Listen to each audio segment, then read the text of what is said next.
Okay, so you want to own a Sam's Club. On paper, it's a monster. Roughly 600 clubs across 44 states. $90 billion in sales a year. A parent company, Walmart, that is the largest retailer in human history. And a customer base that pays, in advance, every single year for the privilege of walking through the door. It sounds like a money printing machine with a parking lot. Here's the number that breaks that picture. Out of every dollar those clubs ring up, the business keeps less than 3 cents. The warehouse is not the product. The product is a plastic card. By the end of this video, you will understand why a company that sells $90 billion of merchandise makes almost all of its real profit on something that costs $60 and fits in your wallet. You will understand why a 12-cent price cut on a hot dog was one of the loudest declarations of war in modern detail. You will understand why the founder built this entire empire after a security guard confiscated his tape recorder. And you will understand what it means when your single greatest threat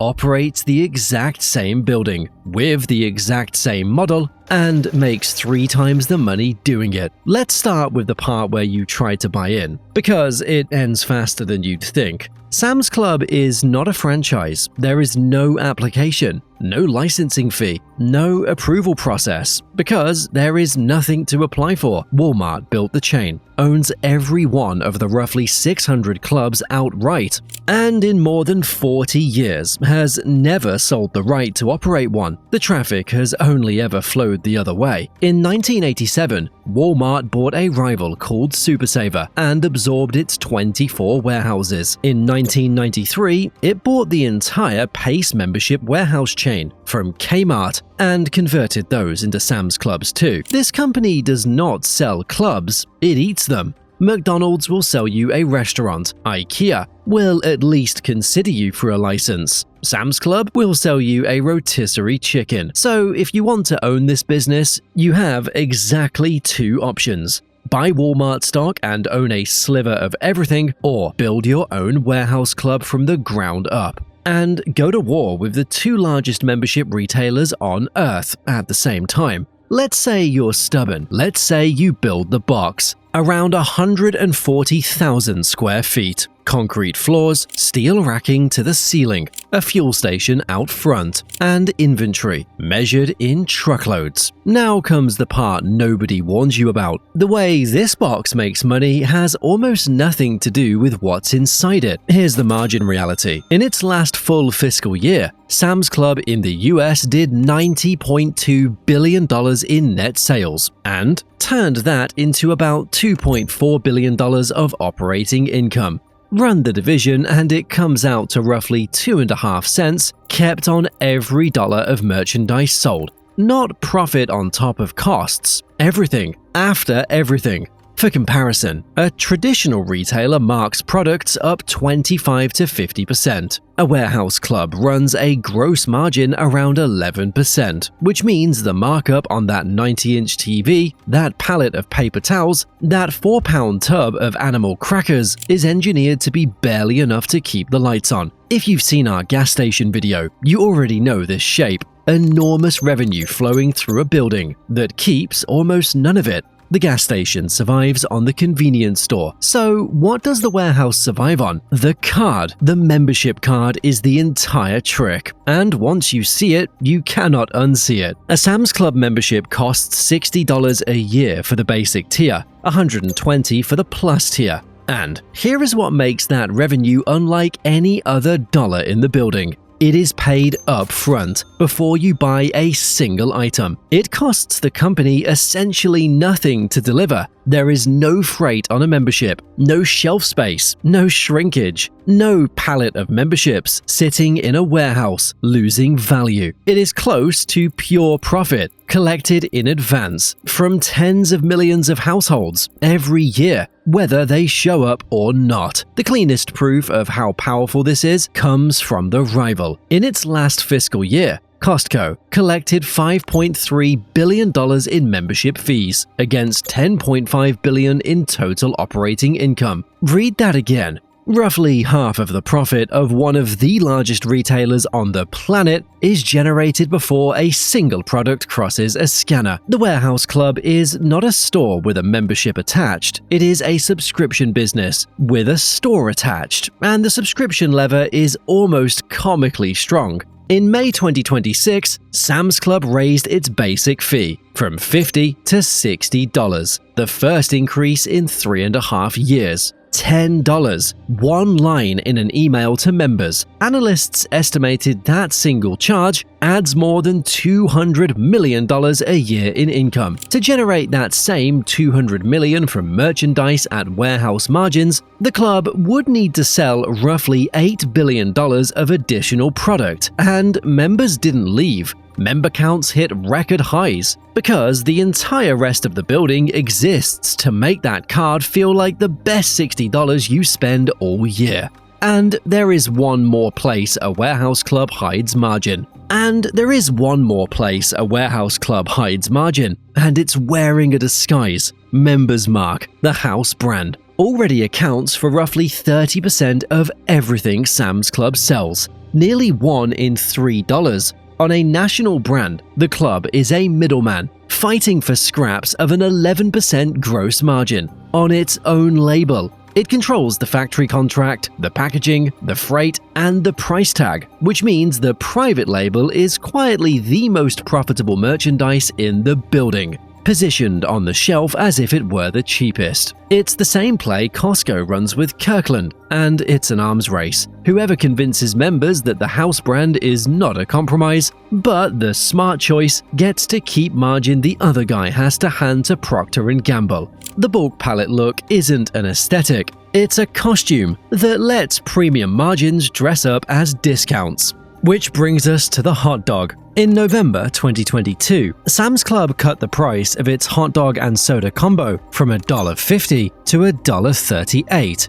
12 cents. That number sounds like nothing until you know what $1.50 means in this industry. Costco has sold its hot dog at exactly $1.50 since the 1980s, and its co-founder famously told his own CEO that if he raised the price of the hot dog, he would kill him. The $1.50 hot dog is the most famous price anchor in American retail, a deliberately unprofitable product whose only job is to convince you that everything else in the building must be a bargain too. So when Sam's Club went to $1.38, it wasn't selling food. It was sending a message aimed at one competitor, priced 12 cents below a legend. And it worked as theater. Sales of the combo jumped so much that executives publicly bragged about it. The chicken tells the same story. Sam's Club sells its rotisserie chicken for $4.98. Costco charges $4.99, 1 penny. These are two companies with a combined third of $1 trillion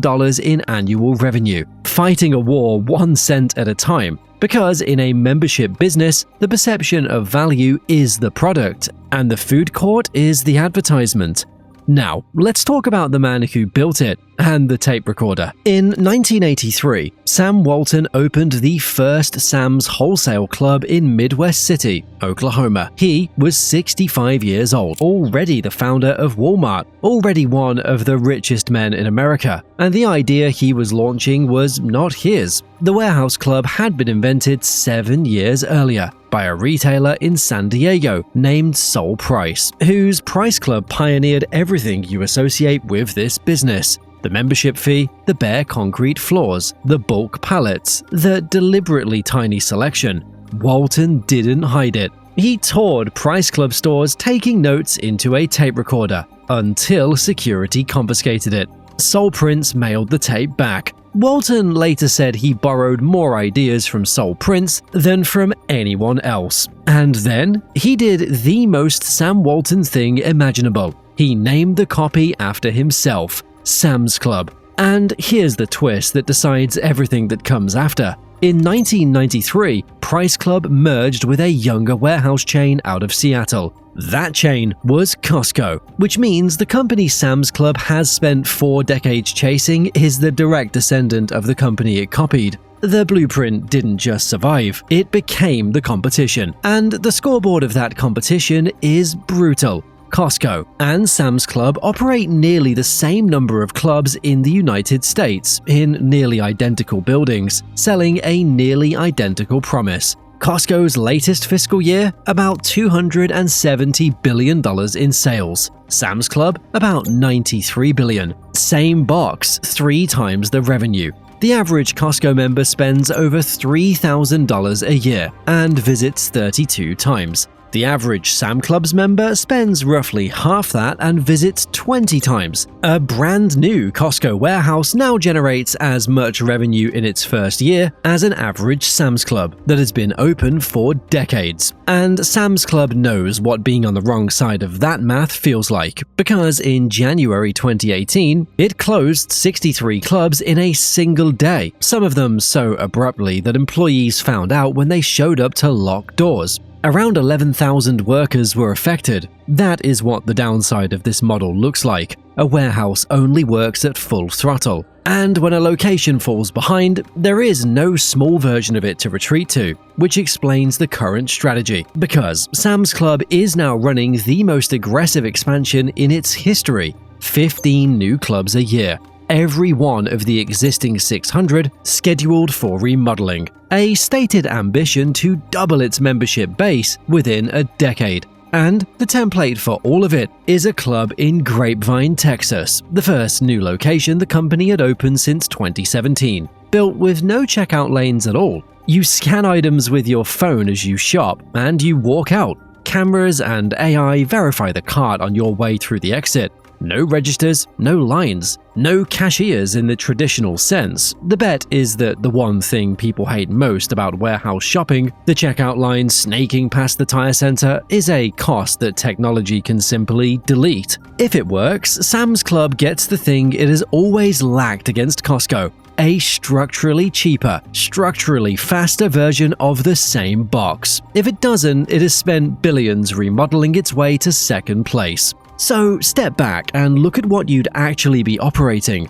A business that moves $90 billion of merchandise a year and gets to keep 2.5 cents on the dollar. A membership card that costs nothing to produce and generates the most profitable revenue in the building. A food court that loses money on purpose, 12 cents more aggressively than the competition, as a form of psychological warfare. A private label brand, Members Mark, that already accounts for roughly 30% of everything sold, because the house brand is the only place a warehouse club can hide a real margin. A parent company that will never sell you a club. A founder who built the whole thing from a confiscated tape recording, and a rival across the street that took the same blueprint and runs it 3 times harder. There are about 300 Sam's Clubs in America right now, none of them for sale, all of them owned by the same company that owns the supercenter down the road, selling memberships that are the real product, hot dogs that are the real marketing, and groceries that are, financially speaking, almost a rounding error in between.